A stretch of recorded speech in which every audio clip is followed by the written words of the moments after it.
All right, good morning, y'all. It's 11 a.m. as I record. So today I'm going to be talking with a poverty expert, and we're going to be talking about hopefully we can come up with some ways to save money, to make our groceries bills a little easier, or what do we do Mhm. in these interesting times that we are living in? Yeah. So Beth DePonte is who I'm going to be talking with, and I want to thank her for taking some time out of her Saturday to meet with me. So, Yeah. Dr. DePonte, for those that don't know you, tell us a little bit about you. Sure. I'm from Stratford, Connecticut, which is an extremely diverse community. And it's a really great microcosm of the population of the U.S. We're diverse racially, socially, economically, and this is my hometown. So it used to be a town that was very blue collar, and we had factories, and we're down to just a couple of factories. Probably one, the best known is Sikorsky Aircraft. We make helicopters here, but the town has really transformed, and a lot of the pollution that corporations had left has been cleaned up. Most recently, we had a Superfund site, and that's been addressed. They're still doing some remediation. So it's a town that went through a lot of changes. And coming from Stratford, Connecticut, and the Stratford, Connecticut public school system, I was always curious about social aspects of the world. And in college, I majored in math and sociology. And then I went into graduate school and studied sociology and specialized in demography. And my dissertation was looking at how what people called the underclass. This was in the late 1980s, early 1990s, when that term was used to refer to a chronically poor population, how that situation was created. And that my dissertation focused on the Puerto Rican community in New York City. And it was a very data oriented exercise looking at labor force dynamics. But what it showed was that labor force dynamics and the talents um, the talents that a population had when things were changing really created high unemployment. And so, yeah, and that was looking at Puerto Rican women who worked as seamstresses in the garment industry. And when that industry left New York City, they were not in a good position to transition to the pink collar jobs and the clerical sort of jobs because of language skills. And they also weren't in a position to take the super low wages that immigrant Puerto Ricans are not immigrants, that many immigrant people were willing to take. And so it created this population that really had a few choices. So anyway, my career has gone from there. In the early 1990s, I started examining food assistance, and and I was the survey director for the first very large survey on people who use food pantries, and a comparable sample of people from the same neighborhoods with basically very similar economic status, and those people did not use food pantries. And so that was at Carnegie Mellon University, and I worked collaboratively with economists and another sociologist. And so that was a very large survey project. It was really cutting edge work that was done. It kind of set the basis for some of the America's Second Harvest Hunger in America studies that existed for a while there. And since then, I have worked in the area of food assistance. I've done international work, but a lot of my professional work has been in program evaluation, looking at what sort of programs, looking at how we can know the impact of programs and initiatives. And so last year, my book Evaluation Essentials came out. The second edition of that book came out. I rewrote the first edition almost entirely. It's really geared towards people who are running nonprofits who did not necessarily have a background in evaluation. It's basically the materials from my course that I taught at Yale University and also at Carnegie Mellon. And so it's out there. So it's kind of a how-to for people in the nonprofit sector who are And interested in in issues of program effectiveness. and is it a particular area of nonprofit work, or are we talking about like nonprofit work overall? It's nonprofit work overall. It goes into how to develop a theory of change, how to even how to hire an evaluator. If Okay. you're working in a small nonprofit typically doesn't have their own evaluation staff, Right. so they need to rely on consultants. So it goes into that. It goes into creating program logic models, indicators that would suggest that your initiative is having an impact. And so it goes through all of that. It's really geared towards people who are already working in the nonprofit sector and are curious about how they would evaluate their organization's work. Yeah. Okay, that makes sense. So, Yeah. and I'm also in a region where I guess you could say there's a lot of pollution. So we have a lot of petrochemical Yep. industry where I'm at. And, you know, look, not that I drive an EV, because look, I like being able to just put gas in the car and go, I but hear you. I hear you. I do think that we're getting too much of it. And I do think that the size of some of the projects that we have out here do need to be reduced. Mm, Because, I'm about an hour from the Gulf, and all this petrochemical industry, it does kind of have an impact on those that live on the water, those that are yeah. fishermen and Yeah. whatnot. And so, Yeah, the I effects guess, ripple through. The yeah, effects ripple through, and it's, often corporations will choose lower income communities yes, to, to distribute their pollution in. And yeah, those effects we often don't think of as much as we should. Often when we think mhm, about corporations, we think about the jobs that they'll create, and that's definitely a benefit to communities. But the pollution that can be created, there needs to be a really hard eye. In my town, what had happened was there was a corporation called Raybestos, and they deposited asbestos all over the town in different areas. So it was an environmental, really a disaster. So the town's been cleaning it up. We were really fortunate to have the EPA make a very large investment in the town to clean it up. So hopefully that will be behind us. It's just the cleanup projects are just about to be finished. So that will be behind us, but it was really extensive, right. amount of pollution that I was exposed to as a child. Yeah. And you can even think of like the BP oil spill that happened Yeah, yeah, yeah, uh, years ago here. yeah, which had such an effect on the Gulf. Yeah, Yeah. yeah.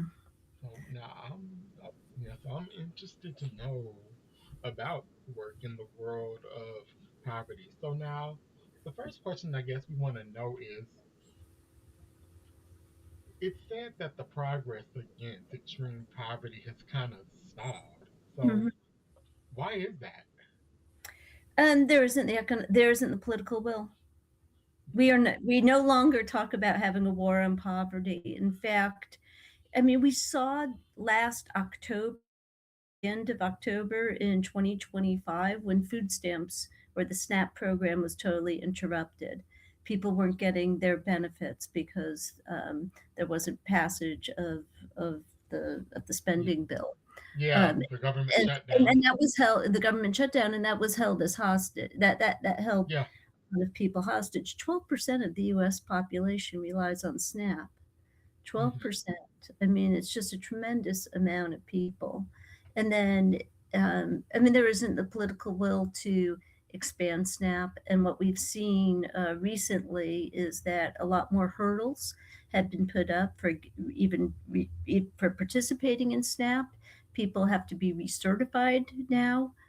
People who had, which will cause interruptions in SNAP benefits. So, I mean, SNAP is the country's guarantee that we won't be facing the hunger crisis that this country, people forget that before SNAP, before food stamps, this country in the 1930s and early 1940s, it had a real crisis on its hands.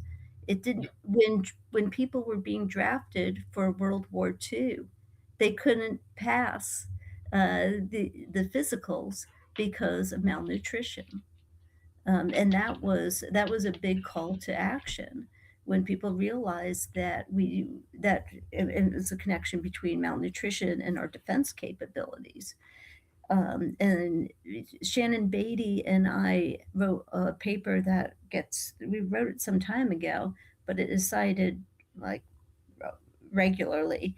And it's about how the whole food assistance system that we have evolved. And knowing that history is really important. And what we saw, I mean, from the Kennedy administration until October of 2025, food stamps had operated without any interruption whatsoever. And then October 2025, we saw the interruption. And I don't Mm. know if you saw in Louisiana what I saw when I was in Pittsburgh, but the lines for food pantries expanded tremendously. I was at one food pantry. They had to have they had to have people organizing the traffic and the parking. Wow. I mean, the lines was incredible because for one thing, people weren't given any notice that their SNAP benefits were going to be interrupted. So there was Mhm. no way to plan for that. And Right. secondly, you're taking the poorest of Americans and not giving them the benefits that they were planning on which they were going to be relying on.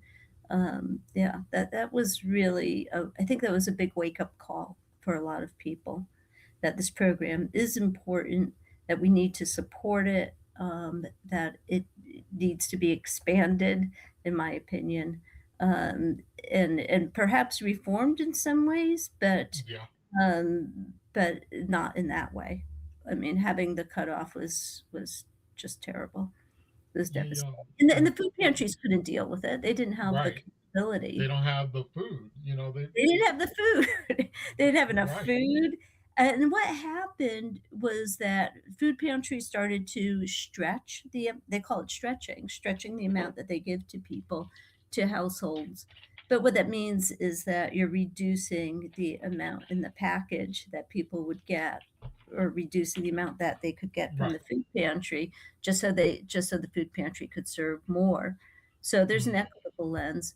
What also happened was a lot of donors stepped up, and people started writing out checks for $100, $50 to their nearest food pantry, people who could. But eventually, donor fatigue was going to set in, Right. right? Luckily, this did not last for too long, but donor fatigue was definitely going to set in. So I think that was a wake up call to everybody.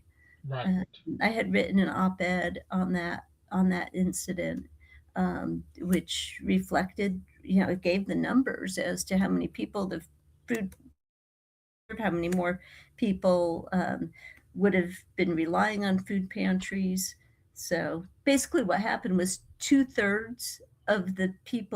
roughly two-thirds of people who get SNAP do not rely on food pantries on a regular basis, Right. right? That's the normal state of affairs. When their benefits are cut, I mean, when there are no SNAP benefits, then those two-thirds start relying on the food pantries, and there's just no way that the food pantries can serve all those additional people. Agreed. And as a former food stamp worker, I actually did that line of work for almost 5 years for the state. I Yeah, started in December of 2012 and I left in June of 2017. And I will say that typically around the fall, it wasn't unusual to see SNAP benefits kind of fluctuate, either with a slight decrease or a slight increase. Hmm. And as far as like the recertifying, I'll say that, yeah, I know it's, but I think it was like typically every couple of, no, yeah, it was like once a year that Hmm. they did. But about the reforming, I will agree that there does need to be some reform. I mean, I think about how the elderly were treated on that program with getting little to nothing, and often they're on a fixed income. So if there's some reform, I would like to see that. Occasionally you hear people say, some of these folks should be cut off or some of them, their grant should be reduced. I think if you're going to reduce the grant, I think some of that money could be given to the elderly and the disabled because often they are done pretty low Hmm. on the SNAP program, Yeah. and they really are. But the benefit that a household gets is dependent on their income, right? So if the household has very low income given its household size, given how many people are in it, then it will get a much higher benefit level. Hmm. And as the household income increases, then their benefit level decreases. So it's yeah, it Right. And I just think about the price of food. I think we're all kind of feeling it, and it says yeah. that what is it, like 1% of us can really be classified as wealthy, and then Yeah, well, we I talked about the top 1%, right? yeah, and probably less. I mean, now given the price, given the tariffs that have kind of hit us over Yeah. these last couple of years, I would say, look, many of us are probably one paycheck away from poverty ourselves. A lot of people So are. yeah, If you look so it's at like Americans have yes, very low savings rate. yes, The amount of debt that people are going into now is increasing. and it's Credit card getting so credit card. hard to Yeah. save, and some are working 2 and 3 jobs. So what is something that we can do to save money? I know that like you can coupon on groceries. Although I mean I've seen some extreme couponers. I don't know if I'd be good at it. Well, to save money, I mean, we Yeah. saw this week the gas companies reported the oil companies reported some of the highest profits ever, Oh, I right? know. I So mean, I don't know if record it's so record you're asking breaking. people to save money where the oil companies have record-breaking profits. Yes. I think we're pointing to the wrong people. Right. You know, So in other words, they need to what can we reduce. do to reduce those profits so Yes. so they aren't overcharging for the gas that especially rural populations need so desperately. And So just to mhm, get by, just to access food, just to access work, education opportunities. right. We saw the oil companies with their record-breaking profits. So congratulations, Shell. You were able Yeah. to charge us more than ever Yeah. for the gas that we use. Yeah. Because you look at the price of groceries now. Look, I'll go to the grocery store and I'll get less than 10 items, and sometimes it looks like I've spent nearly $100, and I'm like, what the hell did I buy? Yeah.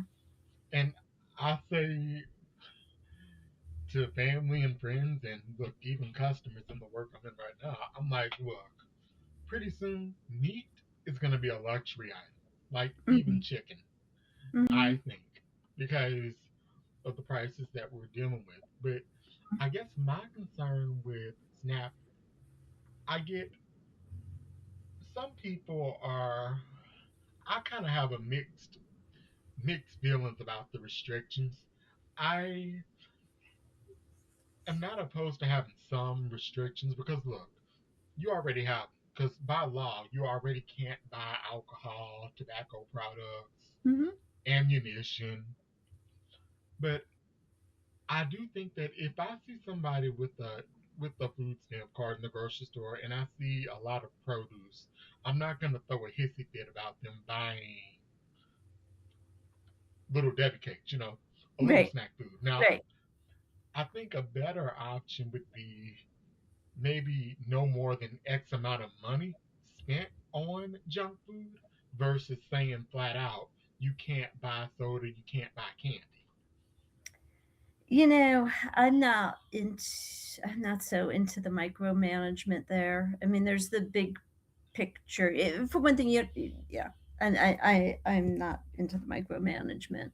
The big change in SNAP happened in the early 80s, late 70s, early 80s, Mm-hmm. where they stopped the purchase requirement.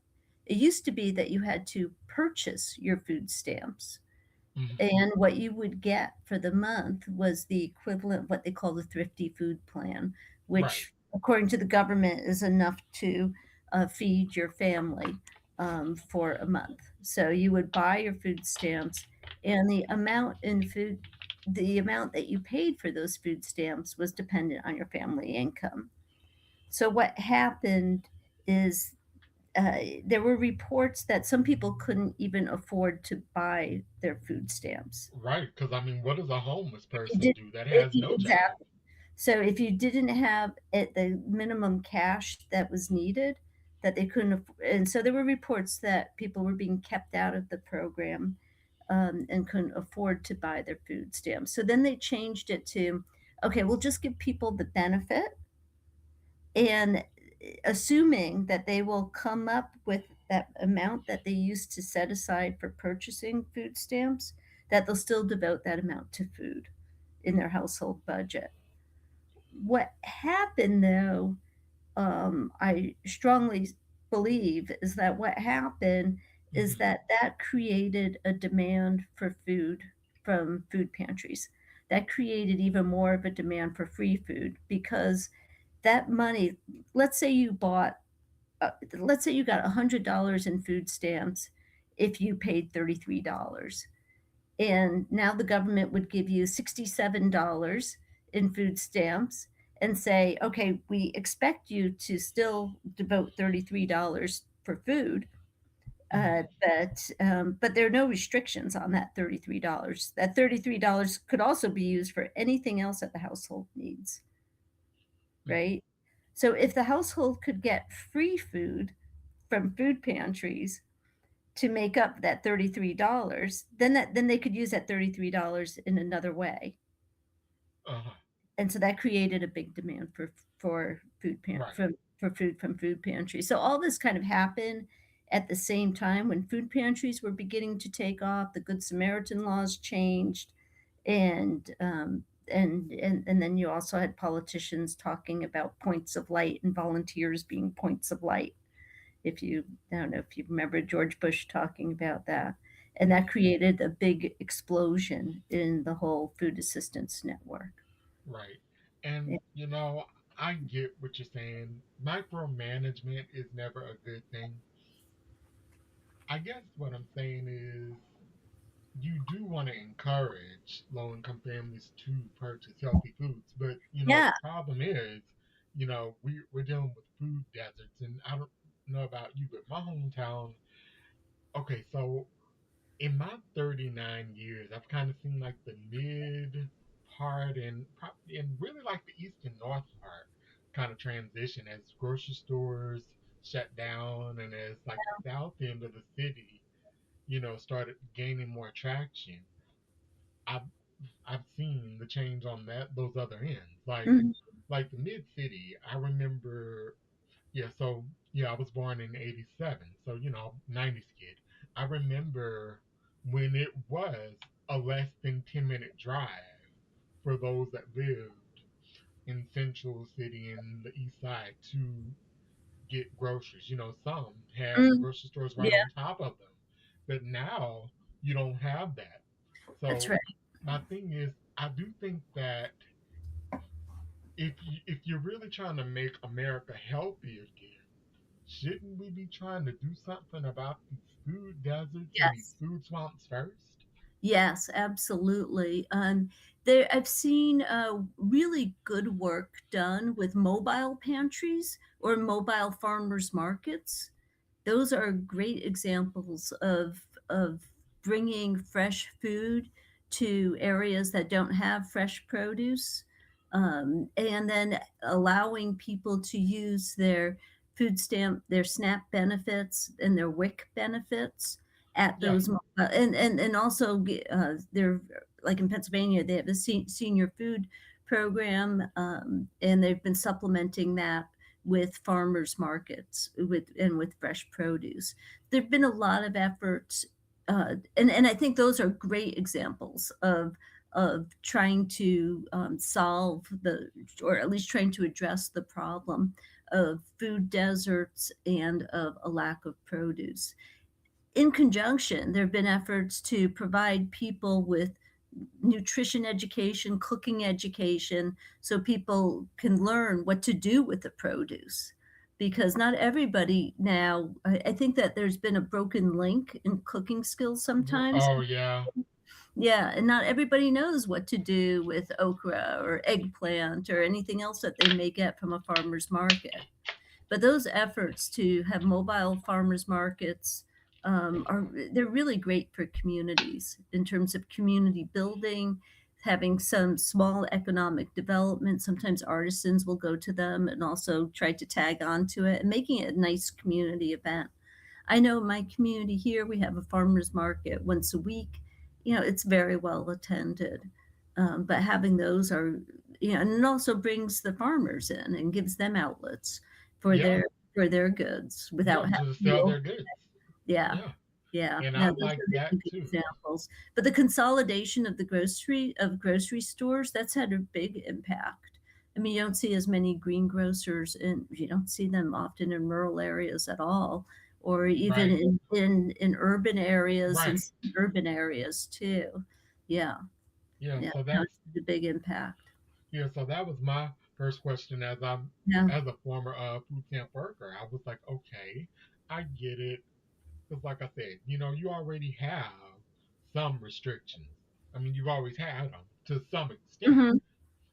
But I do think that perhaps we're going a little too far with them because it's like before you just say no, you can't do this, you can't buy this or this. Why not do something about the lack of availability of what you would like for them to be purchasing? Yeah. I And mean, even subsidize those items, right? So if you go to the store, at least around where I am, a pound of pears costs about $2.39. yeah, okay, Let's say we had subsidies for produce at farmers markets. That would be great. That would be a win-win for the farmers, be a win-win for the consumers. yeah, Um, and that would make America healthy again. Uh, I don't know if there is an again to that. Were we ever that healthy? I don't know. well, I think maybe we were healthier, When? maybe healthier Year, at one point. what's the Wayback Machine? Yeah, I I, don't know. the year when we were healthier. Right. So Uh, we've always been a relatively unhealthy I mean, in nation terms when of you diet, I compare can't it to other. year. Yeah. Yeah. Certainly like 1970s food wasn't that great. 1980s food, I don't know.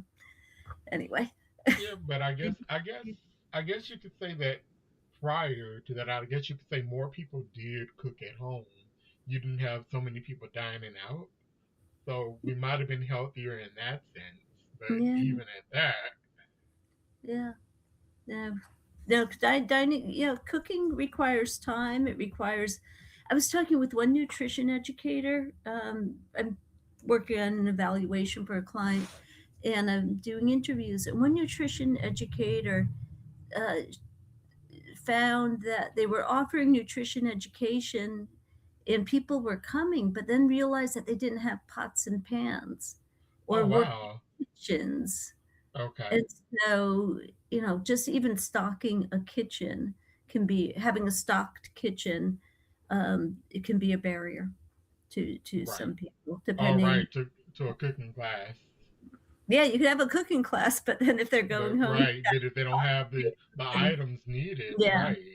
and this person had gotten a grant to provide some items to people, and that was, that was a barrier that they overcame. So, yeah. Yeah, so do you think that so one thing I wonder though is like do you think that we're gonna see a world where more of us are gonna have to start growing our own food? Because I know, like my mom, she's started a garden, so she's growing a few of her own vegetables. Like she's got a lot of cucumbers. She started growing some tomatoes, some okra.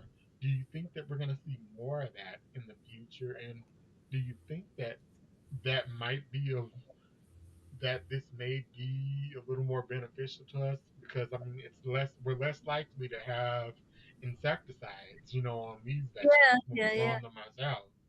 Yeah, so the whole community gardening and people having gardens, I mean, I think it's great. If somebody can grow something that's edible that the deer don't eat before, um, that's a great thing. That's Uh, wonderful. well, we don't This- really have a lot of deers at my home, but oh my goodness, Oh, these rabbits have okay, that taken rabbit over the neighborhood. that Peter Rabbit hasn't eaten yet. Oh my word. Yeah. That's great. Is it a widespread solution to community food insecurity? It can be part of a puzzle, it can be a piece, but I mean, there are limits to it, right? People need to have access to ground to plant in, to be able to invest in that ground, to invest in that land. Um, yeah, in the yeah, there are definitely limits to it. But I mean, there are a lot of great things that come out of community gardening. The social aspects, definitely some food items, herbs. You could think of good things that come out of it, but I don't think it's a widespread solution. Certainly not in most urban areas. Um, yeah. But how's your mother doing it with it? Almost Does so she far grow so well? good. Yeah. Yeah, so far so good. Especially like I mean she's got so many cucumbers, like she started to give some of those away. Yeah, that's And great. she's used some of those green tomatoes, like she's fried Mhm, a few of them, and they're pretty mhm, good. And mhm. she started to freeze some of her okra. Yeah, yeah. I know of one initiative that occurred, again, this is in Western Pennsylvania, where a lot of my work is, where, they were teaching people how to can because, some gardeners, you have an o overabundance of produce at one point in time, Right. and you have nothing in the winter, so they were teaching people how to can, and that was, successful. Yeah, so that was great, but, yeah. Yeah, and I've always wondered though, whenever you can them yourself, like what's something you can do to preserve them without overloading them with salt? Because we think about canned goods, but Yeah, I mean, a lot of the canned goods that you get out of the store are yeah, basically just salt. yeah, you're talking to the wrong person, I know nothing about this. Like I've always wondered, like, what I've do never they canned do? anything. Right. I know people who've made jam, and maybe once I did it as a kid with the wax on the top and Okay. stuff like Yeah. that. Never done it. But hey, homemade preserves. That's Yeah, always good. yeah, yeah, yeah. No, food insecurity is a really complex topic, and anybody who says that they have the answer to it, and it's only one answer, is, they aren't gonna have the answer because it requires about there are infinite numbers of approaches one could take to Right. it. For some households, growing their own food could make a lot of sense, and that works. That can supplement the food that they buy commercially. But for other households, that won't work. You know. Yeah. Right. Ultimately depends on your region. It depends on, like you said, you even have access to a yard or, you have access to food anywhere to buy. Because I think about a couple of years ago, like in the state of Iowa, there was a grocery store, Hy-Vee. Like they closed like three of their stores in lower income areas. Now Hmm. some say now some say it was because these stores there was a lot of theft. Now I don't know how true that is, but I've heard that these stores had to close due to the excessive theft. Mm. getting to the point that these stores could no longer stay open. Oh, But wow. yeah, I mean, it's still kind of unfortunate. And I kind of think of something similar in my hometown. Like there was a Kroger on the east side that had been there for decades that closed in 2011. And unfortunately, towards the end of its years, the shrinkage problem was kind of an open secret. And, That's it's like, so yeah, it's like, yeah. and when you see somebody in a dire situation where they feel like they have to steal, it's like you want to say, okay, look, if you need this, okay, I can get this for you. But if it's to the point that somebody's stealing freely, we do have a problem. But something that I would support, I kind of like the idea of food pantries partnering with some of these farmers in the area. And honestly, Mhm, how about some of these mega churches? Okay, mhm. they, if you ask me, really could do more than what they're doing. Is that right? Yeah. I mean, in We my don't opinion. have we don't have many in this area. Yeah, us Um, either. We don't have a lot of mega churches, yeah, but I mean, I can yeah. think of like larger metropolitans Mm, with churches who yeah, have made it so big that they are have that their television ministries bringing in millions, and you wonder, yeah. okay, where does that go? You're living like this, Yeah, but yeah. But Joel, you've pointed to something that is true with when you rely on food pantries and what I call the private food or charitable food right, assistance system. It's very much dependent. The availability of resources to somebody in need is very much dependent on volunteerism, on organization of the nonprofit sector in the right, community.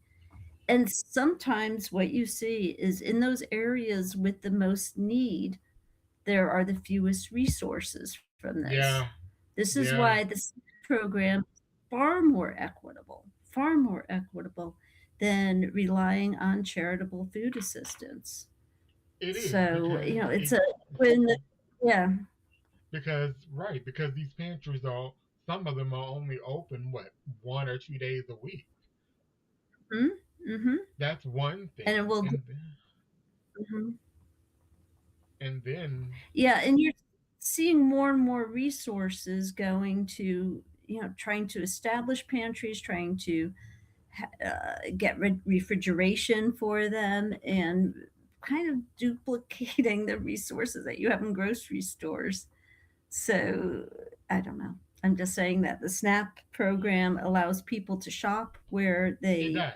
want to shop Hmm. and it allows people to get food that is up to date and up and is that they choose to get. So that's appropriate for their medical and health needs and their cultural needs. Right. So So, like, what kind of reform would you like to see on that program? for the food stamp program, I'd Yeah. like to see it rely not use the thrifty food plan as a standard, but and it's gone somewhat to the economy food plan, but I think that the amount that it assumes that a household needs for food for a month needs to be increased, especially given the steep increases in food costs that we've seen recently and having some sort of purchase requirement where there's a big incentive for families, for households to set aside some money for food and then get a big benefit in response. I think that that should be explored. Okay. Um, yeah, because Yeah. right now there's just such an incentive for free food, and the Right. food pantry system cannot sustain. Yeah, Right. yeah. And like I And so said, I would I like think to voter see. fatigue is setting. Yeah, and Yeah, I what would would you like to like to see. see?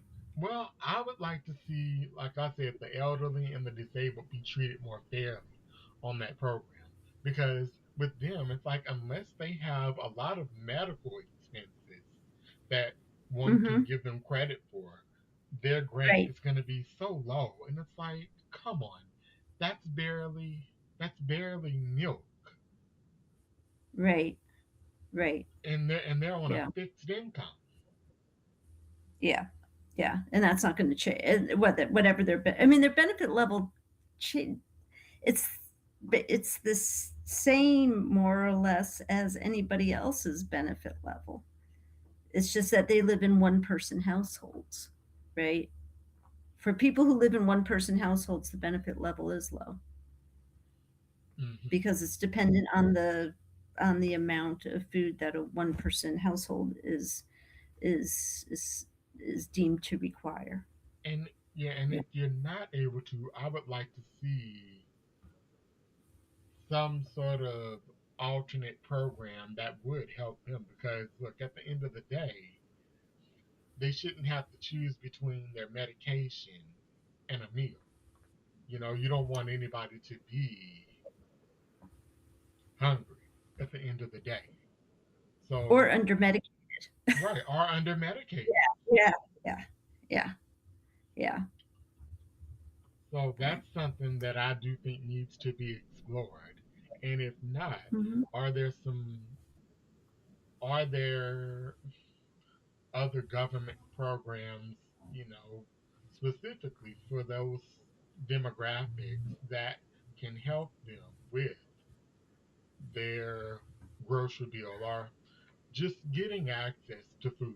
Because sure, they might not have children, but you still want them to be able to eat.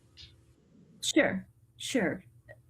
I mean, it depends on the state that you live in, and it depends on the community that you live in. So, like Pennsylvania is pretty generous, but other states aren't as generous Right, with it. And then there's also the senior box program right, that the right. government has. Yeah, which is run through food banks usually, or community partners. Yeah, Yeah. something I've toyed around with earlier. I said that chicken was going to be a luxury item. Do you think, and look, this may or may not be the case, but do you think that you're going to see more of a leaning towards a vegetarian lifestyle to get us, I mean, or at least temporarily, will you see like a spike in that? uh, if people know how to cook To cook those them items, right. yeah, yeah. I mean, certainly, but it depends on the culture also, right? Some cultures are really reluctant to embrace a vegetarian lifestyle. Agreed. So, yeah. Yeah. So now, one of the last things I wanted to touch on was, now we think about poverty and we think about how it relates to education. So low income areas, we think Mhm. about the food deserts that they often are in, and we think Mhm. about how this can translate to poor performance in school. Yes. Like, so like that school breakfast, for example, might be the only meal that they get, which is Mhm. why I really did not agree with the state of Iowa taking away their summer nutrition program. Mm. It's like, come on, we're already kind of in a crisis. You're just kind of adding to the crisis that we're in. Yeah. So, But Joel, don't you feel like here I've been in this evaluation I've been doing, I've and maybe it's just because I'm in the midst of those interviews. I've done about 40 interviews so far with people from nonprofits and uh, from across the spectrum who are working on the food assistance issue. And what I hear is that the nonprofits are stretched. They are under so much stress, I can believe it. and we're asking them to do more. And at the same time, you read the newspaper and you read about the trillionaire and the Right. billionaires.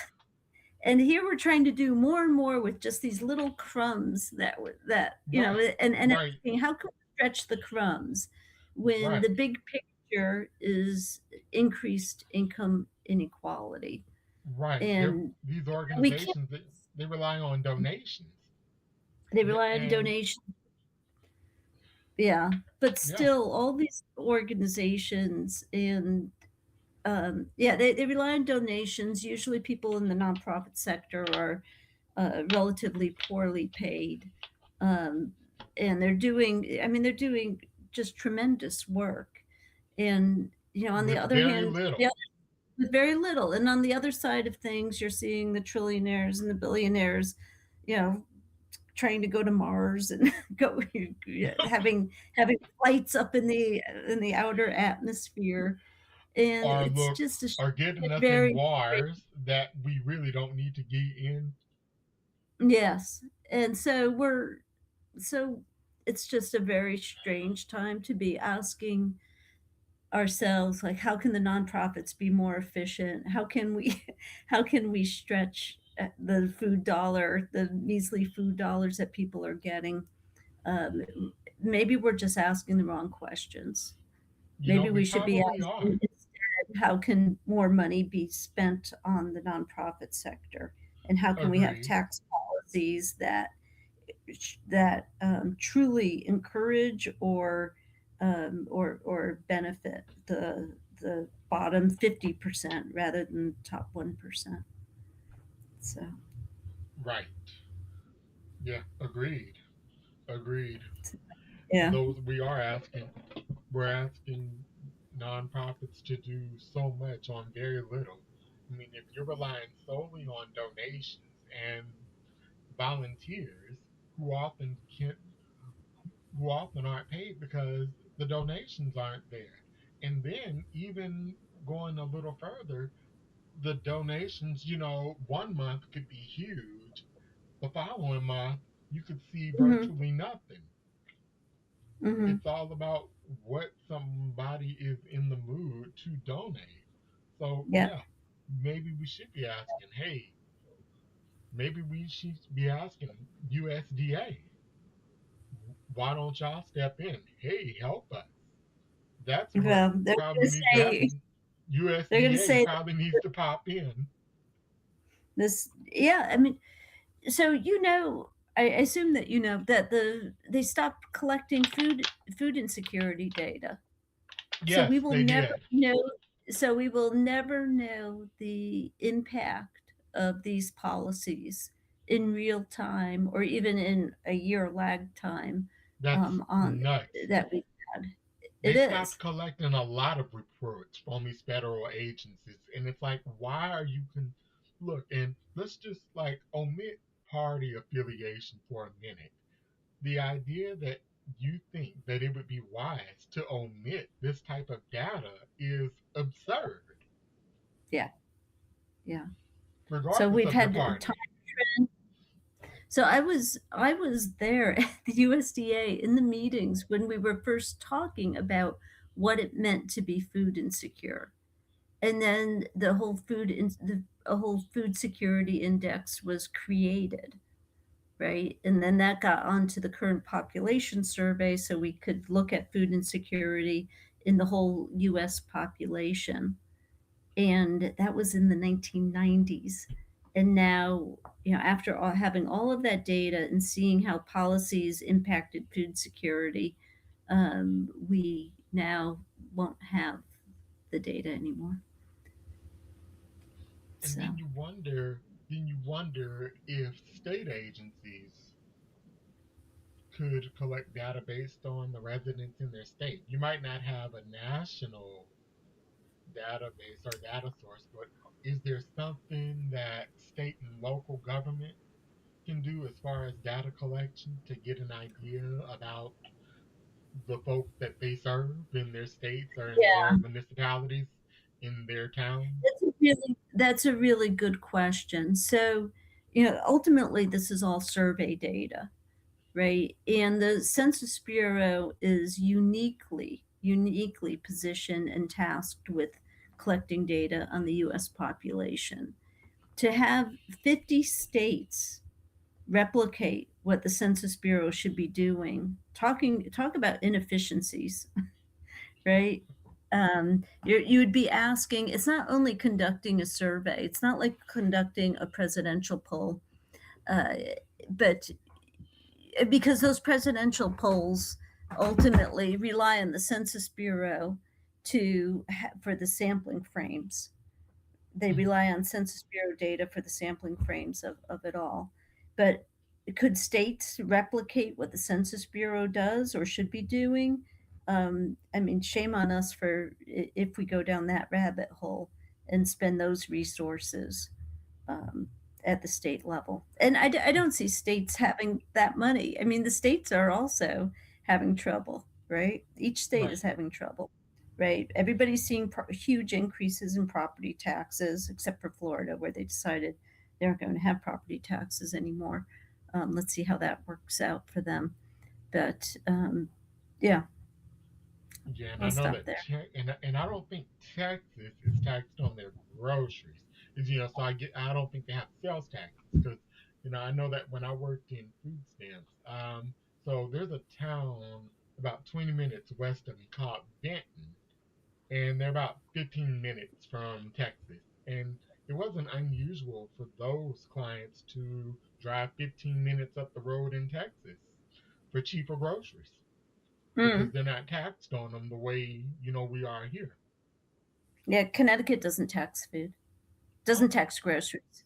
Yeah, nice, nice, well, it shouldn't. right. So. But you and I both know there's a difference between shouldn't and won't.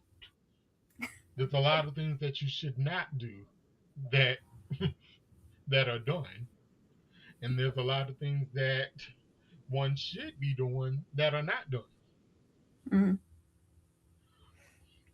Well, So Joel, yes, it has. Yeah, yeah, it's been it's a been pleasure great. talking with you today. Yeah, same here. So what can we do to keep up with the work that you're doing? Like, where can we find you? I'm at Social Science Consultants, Okay. um, and DePonte at socialscienceconsultants.com. You can check out the website. I usually do not post any of my reports that go to clients, Okay. any of that work. My clients do publicize the work sometimes. They post the work, but I do not do that. Okay. I abide by confidentiality to my clients. Fair enough. Um, sometimes I write op-ed pieces. You can just do a Google search on me and you will find information on me. If you want Okay. to read about the so Evaluation Essentials is available on Amazon and I think Barnes and Noble and all of those. So you can get that book. Um, and and if anybody is interested in the piece that I wrote with Shannon Beatty, it's DePonte and Beatty, Bade, and I think it's called The Evolution of the Private Food Assistance System. And if anybody is interested in knowing how we got to where we are now, even though it's an older piece, but it tells you about the whole history of food assistance in this country. It's a short read. I think it's about 18 pages. Okay. But if you want to understand how we got here, that's actually, I would refer people to that piece. Yeah. Okay. Will do.